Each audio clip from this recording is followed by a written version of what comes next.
Okay, all right. You've landed on Island 49. I'm your host, Weston Smith, here to chat with you this evening about the topic at hand for the last, let's call it a day and a half, with the news of the 49ers parting ways with defensive coordinator Steve Wilks, coming off the loss in Super Bowl 58 to the Kansas City Chiefs in a game that felt very attainable, very winnable for the San Francisco 49ers, and let the debate begin on whose fault it is, why Steve Wilks was let go. But from here, we'll talk about it in just a moment. Make sure you stay tuned.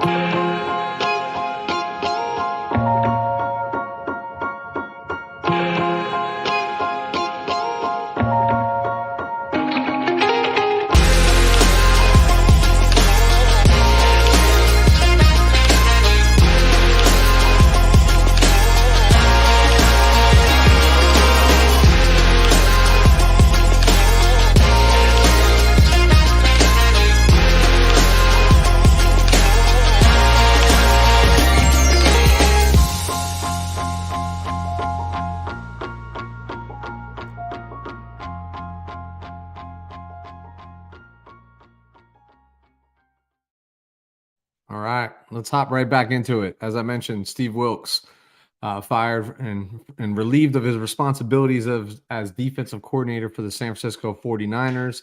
Obviously, there was an impromptu press conference called yesterday afternoon where Kyle Shanahan released that news. So thoughts, opinions, certainly want you to chime in, ask your questions. Let's talk about this for sure. The reality is coming out after losing a Super Bowl, there are going to be shakeups. This is just one of many. Actually, this is the most widely advertised of the shakeups, but it actually began when Adam Peters went ahead and accepted the general manager position of the Washington Commanders. But on top of Steve Wilks, you also have assistant offensive line coach James Craig, who's taking the O-line job with the Las Vegas Raiders. Assistant defensive line coach Daryl Tapp, who's taking over as the D-line coach for the Washington Commanders. Assistant head coach and running backs coach Anthony Lynn is going to be the run game coordinator for the Washington Commanders. So the reality is there's been quite a number of departures already. And then on top of to icing on the cake, Clint Kubiak, right? Our pass game coordinator is leaving to go become the offensive coordinator, even though he was with us for one season, for the New Orleans Saints. And then the news of Steve Wilks being, again, relinquished of his duties as defensive coordinator. So thoughts, opinions about this, certainly welcome. Throw it in the chat. Make sure you're following. Make sure you hit the likes, the subscribes. We're going to be coming live to you with a lot of content. But yes, this is yet another discussion about parting ways with Steve Wilks and, why. I think that's the big question as to why. And a lot of people want to use this term that, Steve Wilks is the scapegoat for Kyle Shanahan's shortcomings as a head coach of the San Francisco 49ers and maybe where he fell short in the Super Bowl, etc. I think that's reasonable to believe that, but I also don't think that's necessarily the case. The reality is to me, it has felt like all season long that Steve Wilks has not been a fit for this entire team, not just necessarily for the defense, but just fitting within the strategy. It felt a little far-fetched when the hire was made. I won't sugarcoat it. I certainly was on board with the Steve Wilks hire, just given his tenure in the NFL, his experience, a former head coach in this league, thought he could lend himself really nicely to what Kyle Shanahan, as he grows and matures as a head coach, and just adding his wisdom, if you will, to the pot of his goods. But the truth is we've actually been talking about this move all season. It just really seems brash, and because it comes right after the loss in the Super Bowl. But the truth is, and I've talked about it with Steph on her channel before, just about more specifically highlighting that during the losing streak in the middle. So after starting 5-0 and then losing 3 straight games, talked about it a lot during then, where the defense just looked out of sort. I don't need stats and DPOA and DOV or DV, whatever it is. I don't need that. My eyes tell me that this defense looked slower and out of sync in comparison to the defenses that we fielded in 2018, 2019, 2020, 2021, 2022 under Robert Saleh, D'Amico Ryans. It just felt different.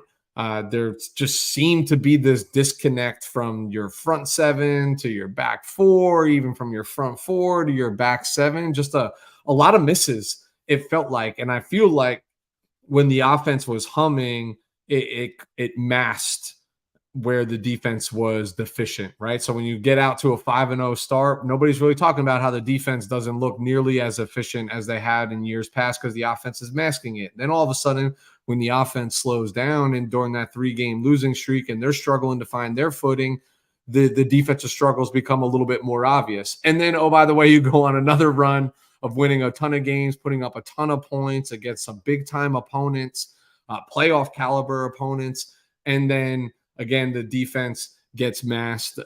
Their struggles get masked as well.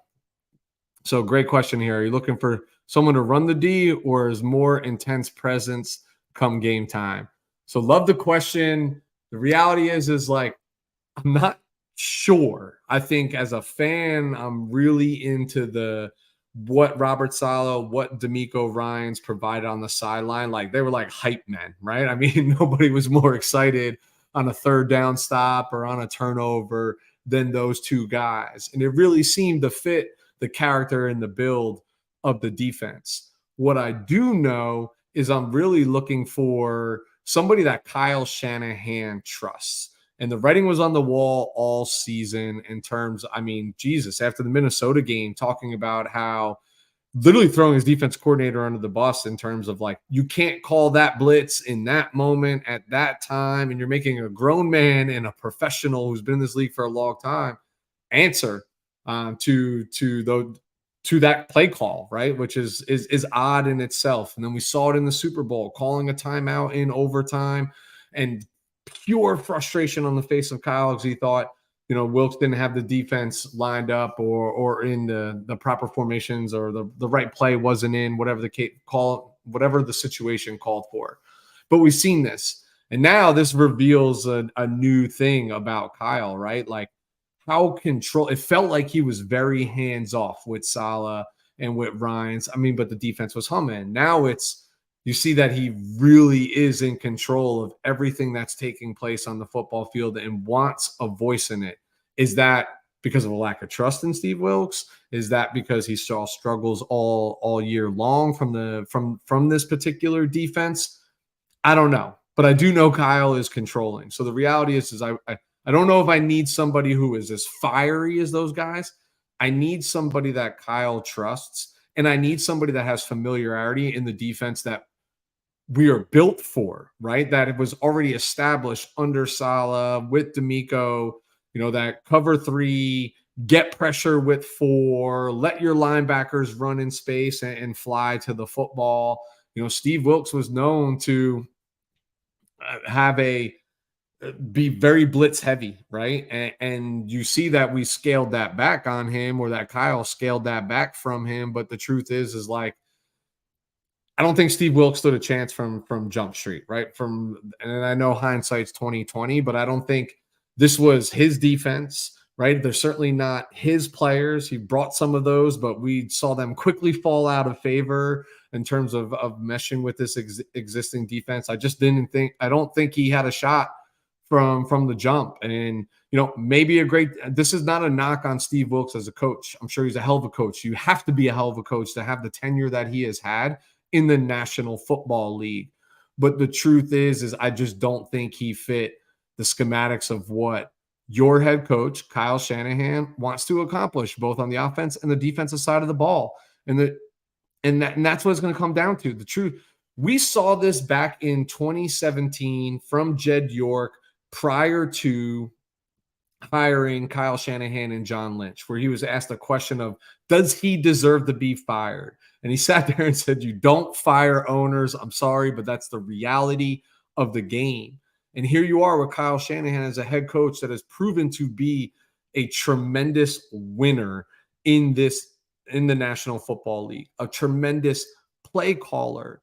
a history of success, and we can say he can't win the big one, but he's won plenty of big-time football games. This man has had his team appear in 2 Super Bowls, in 4 NFC championship games. You don't just fire that guy. I'm sorry, you don't. It's his job to lose. He's going to stick around, and he clearly has a lot of control around roster construction, coaching construction, etc. And it just felt like this is probably the move that needed to be made. And I think we're all kidding ourselves when we want to say he's a scapegoat. He's a scapegoat. Held the Kansas City Chiefs to 19 points in regulation, and Kyle Shanahan's at fault because he couldn't put up more than 19 points with the all pros that he has on offense and the pro ballers and the quarterback. But, you look to the other side, and there's a defensive coordinator that in Steve Spagnuolo that meshes really well with what Andy Reid wants to accomplish for the Kansas City Chiefs. A top tier defensive coordinator. And it's okay to believe and understand that their defense was just better than our offense on that day. Yes, Steve Spagnuolo was a better coach than Kyle Shanahan was play caller during the Super Bowl. That's okay. There is a lot of other things that you need to factor into this. And the reality is, you need to find coaches that fit what you are trying to do. Whether you want Kyle here or not, fine. The reality is he is here. So we want this team to be as successful as possible. And if moving on from Steve Wilks puts them in a position to be more successful, then that's what it has to be. We'll see if that decision is prudent or not based on who they might bring in or who they might promote internally to be the next defensive coordinator. What I do know is Kyle's had a lot of success, evident by the departures of the coaching staff every single year to go get top gigs at other ball clubs. He's had success promoting internally, but there are some attractive names that are out there on the market right now. One of which, and actually, before we go down that path, let's look in the chat here real quick. Edgar, I agree with you, right? Like, I agree in the sense that, like, I was adamant that I loved the Steve Wilks hire, loved it. I thought it was great. I thought his tenure, his longevity in the league, his experience as a defensive coordinator, as a defensive back coach, where I thought was the weakness of our defense, being a head coach in this league, could lend his experience to Kyle Shanahan. I thought it was odd that it wasn't a promotion internally, but based on who was available and in the market, I thought it was a great hire at the time. The truth is just my eyes told me otherwise throughout the season. I mean, this defense is littered with top tier talent, and they just didn't perform that way. I don't care what you say. I love all pro Fred. This was not a great year from him. I talked a lot about Jesse, my man. Appreciate you, brother. Appreciate you chiming in. Of course, you got some questions. Throw them out there, my man. I know you've been talking about this topic ad nauseum for sure. You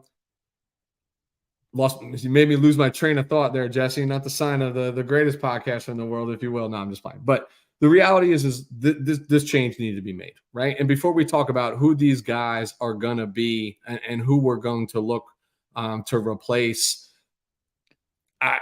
I want to hear your thoughts. We all know the names out there. We've all seen over the last day and a half, whether it's Bill Belichick, it's Mike Vrabel, it's Brandon Staley, it's Pete Carroll, it's Daniel Bullock, it's Chris Kasurek, and hiring internally from within the team right now. A lot of names that you can throw out there that could be viable options. Johnny Hollins, another one, linebackers coach. Obviously, this team thrives around linebackers, but what I was talking about was just a clear regression of the team. I'm not talking about stats. I think at the end of the day, statistically, the 49ers stacked up well defensively, right, comparative to the league. But my eyes tell me that the back half of that year, they were on the struggle bus. Like I said before, all-pro Fred, to me, didn't play at an all-pro level. And I don't know if that's him, right? I think it's new assignments. Everything just looked a step slower. I thought Dre Greenlaw, took a step back this year. And I know he had surgery today, rest up. I hope he has a full recovery and he's able to make a future impact for the San Francisco 49ers. But things just looked off. Just being honest with you, they look different. And then you're going to say, well, wait a minute. Charvarius Ward had this all pro year. Diamador Lenore looked great. Tashawn Gibson with another sturdy performance, but that's Steve Wilks' bread and butter, the defensive backfield. But were we all playing in sync? I don't know. I mean, the strength of the 49ers defense has always been the front four. They certainly didn't look like it this year. There was drop-offs in sack totals and pressure totals, et cetera, from the entire defensive line. I think this change is warranted. And this is not me saying, oh, Kyle Shanahan made the decision, or this is not me declaring who's responsible for the loss in the Super Bowl. We could debate that at a later date and time. But for me, this is just all about, like, if you're going to make a change, this is the change that you had to make. And we'll debate from here who that's going to be. And then I'm sure in short time, we'll know who that's going to be. I mentioned those names: Bill Belichick, Mike Vrabel, Brandon Staley, Pete Carroll, Daniel Bullocks, Johnny Holland, Chris Kasurik. The list goes on as to who you might entertain. Let's just take the obvious right out of here. It's not Bill Belichick. Obviously we all respect what Bill Belichick has accomplished in this league. I just can't see a scenario where he's coming back to be a coach as a defensive coordinator, even if he has to sit out a year. His reputation precedes him. I'm sure there will be a head coach vacancy available for him next year that, if he's so inclined, he will be able to take. Would that be awesome? Yeah, it'd be awesome to get his experience, but I have to be honest with you. I really don't know if his style jives with the way that this roster was formatted. I've said this offline. I actually know a number of New England Patriot fans, and I just think Bill Belichick's coaching style has fallen out of favor with the younger generation of NFL talent. It's fine. It's not my way or the highway anymore. These young guys, I just don't feel like they respond to that as well. And I think that's why he's kind of fallen out of favor and lost the locker room a little bit. And it is what it is. Listen, do you want Bill Belichick's experience here? Yeah. Do you think he makes the defense better? Yeah, he probably most certainly does. But is that another defensive scheme that you have to learn? And then you're going to have to go find the players that are equipped for the responsibilities and the assignments that you're going to put forth in defensive scheme, because I don't know if they're here right now. I think what you want to do is you want to take this talented defense, fill with some savvy league veterans that came here to play and were coached around a style of ball, who can execute that style of ball the best. Then I look to Mike Vrabel. God, I love Mike Vrabel. I really, really do. I think his defenses have always been stout in Tennessee. I think his offenses have been well behind the defenses. Even, I don't know, another guy might benefit from just sitting out a year, doesn't need to really put any more film on tape from a coaching perspective. I think there'll be plenty of vacancies that present themselves next year. Then you have Brandon Staley, who is clearly not had fallen out of favor with the Los Angeles Chargers as head coach. I do a show with Lou, who's actually a diehard Los Angeles Chargers fan, and he would rag on you about do not hire Brandon Staley. But let's be very clear: as a defensive coordinator and defensive coach, Brandon Staley was a stud. Being a head coach is a totally different task than being a coordinator in the NFL. Do I want it? No. Am I intrigued by it? A little bit. He's coached some similar defenses. I think he could fit right in with these guys. As a head coach, he was always a risk taker in terms of the going further on fourth down and doing those things. Maybe he dials up some risky scenarios for the defense as well that might rejuvenate them and get them excited. I think that possibility is there. But again, on record, don't want that. Then there's Pete Carroll. I am adamant about this, and I will get crucified for this, being a diehard 49ers fan and hating the Seattle Seahawks. I have never hated Pete Carroll, ever. Loved Pete Carroll. He was defense coordinator of the San Francisco 49ers last time they won the Super Bowl. Forever grateful for that. Yeah, 30 years ago. He was our defensive coordinator, and I loved it. But I also know he has a ton of experience with this cover three defense, very similar to what they've run in Seattle over time. A lot of congruencies between that Seattle defense, the 49ers defense. And we talked about, the question was posed earlier about having more passion on the sidelines. Pete Carroll's the oldest coach in the NFL, but he still has the energy of a 40, 50-year-old coach running up and down that sideline. Imagine what his energy level would be if he just had to be defensive coordinator. I am very intrigued by Pete Carroll, and I know that's not popular opinion, bringing a 70-year-old plus guy to your coaching staff of a lot of young and up-and-coming minds that are looking to grow within the coaching realms. I know that's not favorable. I get it. But it's something that I'm interested in here. Christian Bo Vrabel would be sick. I'm afraid of that man, and I want that man up my D. Yeah, he's a scary individual. He was a great role player for the New England Patriots, and as a coach, he has a ton of presence on that sideline. I think he'd be an interesting fit, but another one.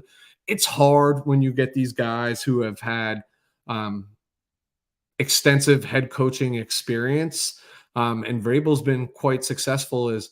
Would they accept a coordinator role? And I'm just not too certain they would. So when you look at Belichick, Vrabel, and even Pete Carroll, I don't think so. I think they sit out for the year.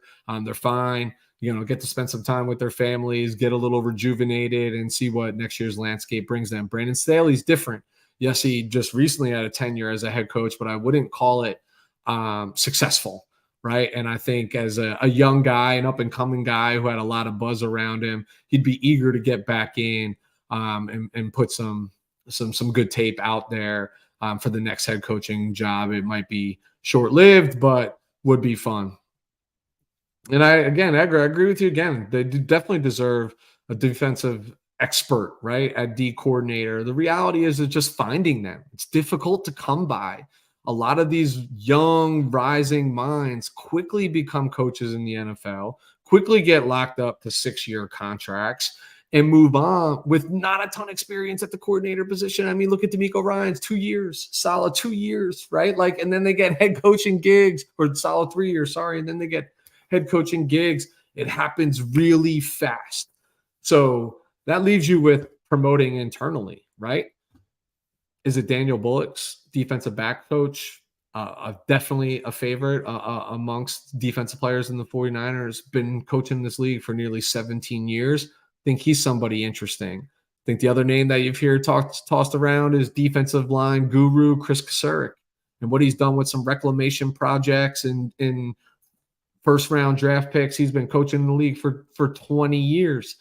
But here's the truth. I think for him, for maybe even Bullocks, I don't know.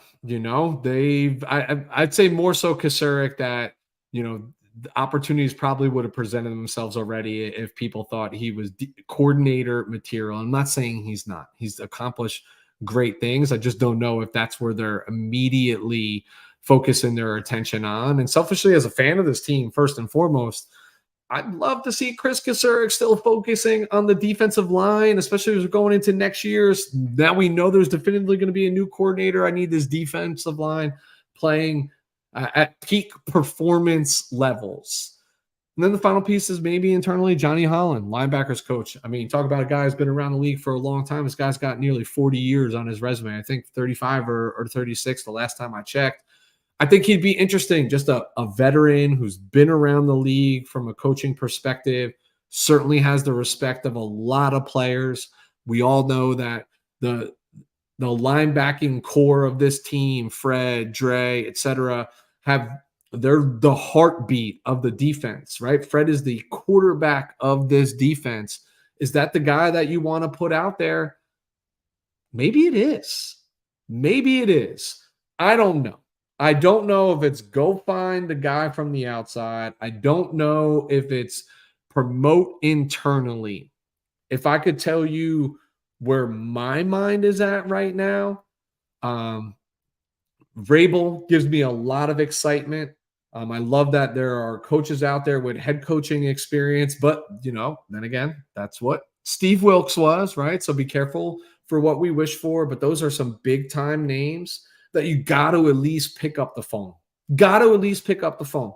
Got to make the call. So what? They tell you no, you move on. Realistically, if I was a betting man, and I am not, but if I was a betting man, I think this is going to be an internal promotion. Somebody who's worked really hard behind the scenes is probably very well deserving of the job, but is also very loyal to Kyle Shanahan and keeping things intact based on the way that the roster is built. So, truthfully, I think those are the names that you're looking at. If I really had to boil it down, I think it's between Johnny Holland and Daniel Wilks. If I'm being real with you, that's what I think it is. There you go, Edgar, because the 49ers dimension is transcendental in comparison to the Panthers. My regards to the Panthers, but someone's saying, hey, shout out to the Panthers. Christian McCaffrey, we appreciate you for him. And again, the intention of what you're seeing over the last day and a half from all these content creators, from what we're talking about here this evening, it's not bashing Steve Wilks. I think Steve Wilks is a hell of a football coach. I just think he probably found himself in a scenario that he did not anticipate in accepting the job. And if he did anticipate it, kudos for him. He got rewarded handsomely financially for a year, and he's going to land a job with another team real fast. He will be coaching in the league this year, even if it's just a D-back coach, whatever it might be. Like, he's not going away from the league. It was just an unfavorable scenario. And if you look around, I just think it seemed weird on the surface, but excitable on the surface as well when they made the hire. But I'll go back to my original point. We're all talking about, is Steve Wilks the scapegoat for the result of Super Bowl 58 and the 49ers losing to the Kansas City Chiefs? And my resounding answer to that is not. I honestly think, win or lose, this decision was being made, right? Think of the obvious timeout that was called in overtime where Kyle wanted a different play in defensively. What if they got in a stop and a turnover there and they win the Super Bowl, right? And I don't like to live in the land of what ifs. I still think Steve Wilks loses his job. It might not be as immediate, where all the questions are rising. But I really don't even think Kyle Shanahan, I think he is this arrogant. And some of this I appreciate. Some of this I wish, he should feel a little bit humble based on getting to the mountain, getting really close to the mountaintop, but not securing the top, like we have over the last few seasons, thinking that he should be humbled by those experiences. But the reality is, I don't really think he cares if we're talking about that Steve Wilks is a scapegoat or not. I think this is truly just a prudent decision that he feels he needs to make for his ball club. And I say his ball club. I know John Lynch is general manager. I know Jed York's the owner. But for all intents and purposes, look around. Look what you've seen over the last 4 years, and try to tell me that Kyle Shanahan's not calling the shots. Just is what it is. And it's fine. Why are we mad about this? Why are we mad that Kyle Shanahan is calling the shots? He is not immune to criticism. I don't think he cares about the criticism. I think this league is littered with egos as players, as coaches. They believe in what they do, and they are unapologetic for the way that they approach the game because they feel it is in the best interest of the teams that they control. But why are we upset about Kyle Shanahan? He needs some maturation. And yeah, there are adjustments that could have or could not have been made. And we all sit here and say, oh, well, he only put up 19 points. Please stop discrediting the defensive job that the Kansas City Chiefs did against the San Francisco 49ers. They were also playing in the Super Bowl for a reason, right? And all they talked about, and I've talked about, was their defense coming into the Super Bowl, and they slowed down a juggernaut offense. That's how you win football games. Defense wins championships, right? That's what it comes down to. But I'm fed up with this. Oh, Kyle accountable. Yeah, he's accountable. And no, he's not going to take accountability. He's not going to. Stop asking for it. He never would, and you wouldn't either. If you were the head coach of the football team, you'd be looking at all the media and pundits and just say, and you'd all do it if you were all in that position. it's just the reality of the world that we live in, and the professional sport that we are entertained by. It's just the truth. It's the cold, hard truth. The truth is no matter what you say, no matter how you look at it, no matter how you feel about the individual, please tell me who you want head coaching this as the head coach of the San Francisco 49ers more than Kyle Shanahan. I'm here. I'll wait for it. What's the worst case for Dre returning? What's the biggest need in the draft on D? Well, we will talk a lot about the draft as we lead up to the draft and what the 49ers needs are. Reality is, we're mid-February and Dre Greenlaw just had surgery on a fully torn, by all reports, Achilles. Reality is he misses the 2024 season, right? I think by the time he's probably full go, confidence in that, he is not Aaron Rodgers with his holistic healing and whatever it is he does from a torn Achilles and go into caves and whatever.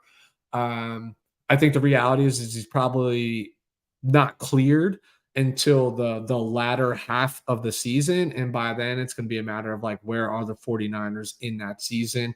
But rest assured they will keep an eye on it. But I think when you're talking about Dre, you're really looking at 2025. You're just not looking at the 2024 season. In terms of the draft, to me, this is obvious. It's the offensive line.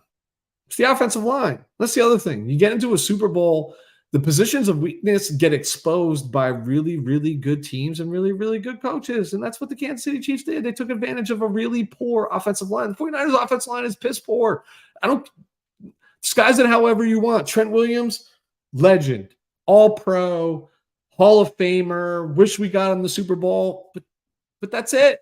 These guys are journeymen wherever they go. Got a second-round pick, invested in Aaron Banks. He's doing what he can, but it's limited all across the board, and it needs to be addressed. It's been exposed far too often. I think they need more depth in the defensive backfield. With Dre, I don't know what D Winters will become. I don't know what Jaden Graham will become. We just haven't seen a lot of them. We know what DFF is. We know what Oren Burks are, and none of them are Dre. But here's the good news. 49ers are back to a normal draft schedule finally. 11 picks, which is extraordinary amount. First and second round picks this year, which first round picks we know we've struggled with, but at least we're picking the back half of this first round. I'd love to see them maybe even trade out of the first round and pick up some more picks to pick up depth and role players where you're not overly invested on those individuals unless there's just somebody that they're clamoring for that they can get that fifth-year rookie contract under control under the collective bargaining agreement. But that's nice. And guys, since Kyle and John have been there, they've drafted well. That's all I'll say, right? All these guys that we talk about, superstars, Kittle, Greenlaw, Hufanga, go down the list. Warner, these guys were not first-round picks. They weren't. Warner's third-round pick. Greenlaw, Kittle, fifth-round picks, right? Debo, second-round pick, right? I think the only first-round pick that was invested in the offense was Brandon Ayuk. And, yeah, they traded for Trent and got for pennies on the dollar. And, yes, they traded for Christian McCaffrey, what feels like pennies on the dollar versus what he's given us back. So a lot to look forward to, a lot to be excited about, not to get off the tracks. This conversation was meant to be entirely about the transition away from Steve Wilks and where the 49ers go here for defense coordinator. So stay tuned. We'll see what happens. But again, if I was putting money down right now, based on the matter in which Steve Wilks was relieved from his responsibilities, it just lends me to believe that this is going to be an internal promotion versus an outside hire. And if it is an outside hire, believe they're going to have conversations about, like Kyle saying, this is my football team. We're going to run it this way. Are you comfortable with that? And those four guys, again, to revisit, Belichick, Vrabel, Carroll, I'm already drawing up, Staley. I don't know if they're amenable to that, but I can tell you who is. Somebody who you're promoting, given a first-time opportunity to be a coordinator in this league, they'll be amenable to that. So we'll see. We'll stay tuned. We'll be back. We'll talk about it. So much more to content to cover in the offseason as we get into free agency when the new league year begins. Obviously, the combine, pro days, draft, OTAs, a lot of fun ahead of us. Stay tuned. 49ers keep on giving us, right? And keep on bringing us close enough that we'll stay tuned for the entire offseason and look forward to next season. Till then, guys, this is Island 49. I appreciate it. Make sure you're hitting the like. Make sure you're subscribing. Sign up for those notifications. We're going to be back all off season, all season. Plenty of guests. We're going to have a lot of fun, and we're going to just try to approach it differently. So let's keep it rolling.